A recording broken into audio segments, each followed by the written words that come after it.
Hello, welcome back to our channel. Today, we're diving into the 10th chapter of A God Among Men, titled Playing It by Ear. And this is a big one. It's all about how a tiny 5-day visit can dredge up 5 years of history and completely change the future for this family. So let's get right into it. And really, that's the big question hanging over this whole chapter, isn't it? After all this time apart, Cameron and Jessica are finally in the same room. And this short visit with their daughter Emily is about to put absolutely everything to the test. So before any of the old wounds are reopened, there's this really quiet, powerful moment. Cameron and Jessica see each other for the first time in 5 long years. And you can just feel them both rethinking everything they thought they knew. And in that one moment, boom, their whole world shifts. Cameron is just floored. He's looking at the strong woman who raised their daughter all by herself, and all he can think is, drop dead gorgeous.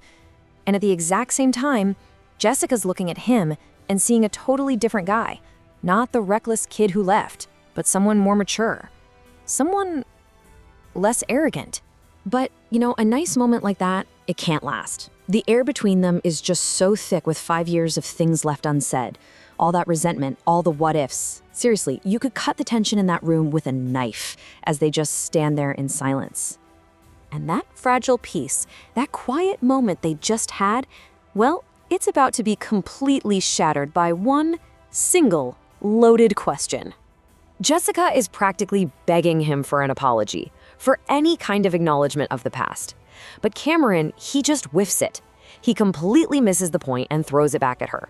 And that's it. That's all it takes for her to just shut down. Her frustration boils over, and she decides, nope, this visit is done, right here, right now. And right in the middle of this argument, Jessica makes this tiny little slip. She calls her daughter Emmy, which is the nickname Cameron just gave her before she catches herself. You can tell she's absolutely furious at the mistake because it shows just how much this new bond between father and daughter is already getting to her. So this whole messy argument, it leads directly to the emotional heart of the chapter. And it's a moment that's triggered not by the parents, but by their little girl's tears. The moment Emily realizes her dad isn't coming with them, she just breaks down. Her little eyes fill with tears, and for Cameron, seeing his daughter cry like that is like a gut punch. It changes everything in an instant, and he just rushes to comfort her. But while Cameron is being a dad, Jessica is just spiraling. She's watching this incredibly powerful connection that's formed in only 5 days, and she is terrified. All she can think is she going to choose him over me? She refuses to let anyone take her daughter away. And this is the turning point. To stop Emily's tears, Cameron makes this grand, almost unbelievable promise out of thin air. He tells her he's going to build a paradise just for her, a place where they can all be together. And what a paradise it is. He starts painting this picture of a big house, a dog, a cat, all the delicious food she could ever want, basically total freedom. It's every kid's dream. And you know what? It works. Instantly. Emily's sadness just vanishes, and she stops crying. Now, Jessica is relieved Emily's happy again. Of course she is. But she just scoffs. In her mind, this is just an empty promise. A classic lie you tell a kid to get what you want. And she is not impressed, even if she can't help but see a gentler side to him for the very first time. So, after all of that drama, we get this goodbye that is just layered with all these complicated emotions, from laughter one second to sadness the next. It's like emotional whiplash.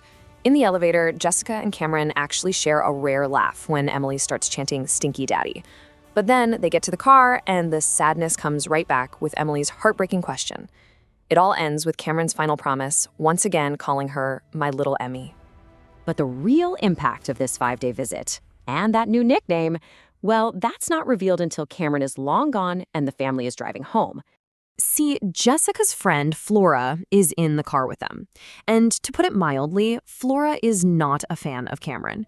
From her perspective, he's a giant scumbag who abandoned them, and she has zero problem saying so. So when Flora starts criticizing Cameron in the car, something absolutely shocking happens. Emily, who Jessica has never heard raise her voice before, actually yells at Flora to stop.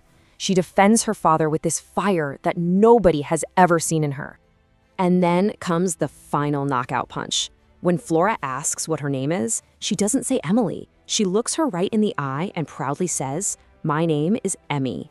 In just 5 days, Cameron hasn't just won his daughter's heart, he's given her a whole new identity. And she has grabbed it with both hands. So that leaves us with the million-dollar question, doesn't it? Was that whole promise of a paradise a sincere goal, something born from a father's love? Or was it just a desperate lie to stop a little girl from crying? The answer is going to define everything for this family going forward. If you like the story, please like and share it, and subscribe to the channel to watch future episodes. Thanks for watching.